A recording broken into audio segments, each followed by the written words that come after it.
Hello! To unlock more grid in home screen on Samsung Galaxy S25 Ultra, let me quickly show you. As we want to edit the home grid on our home screen, it is actually not available to change the home grid to more than 5 by 6 or 4 by 5 probably, or 4 by 6. Let me just quickly show you. I do not really know where to change this. Oh, right here. As you can see, home screen grid, we have the 5 by 6 or 4 by 6 as most. And you can change these options as we go into the Galaxy store right here. We need to find this application called Good Luck, and we have to simply install it and then open it. And from here you will have to find the plugin called Home Up. It is available somewhere on this list of these plugins right here. You simply have to install it and then move into it.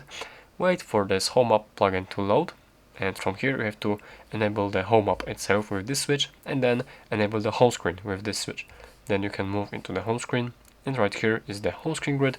We simply have to press it, and now we can change the number of the home screen grid, and we can increase it up to 7 by 7. Press apply, and right now as we go into the settings, as you can see, these icons right here just changed. Like, as you can see, they change positions, and you can see that we have 7 by 7 icon grid on the home screen. As you can see right here, we also have this 7 by 7. So that's how to do it. Thank you for watching.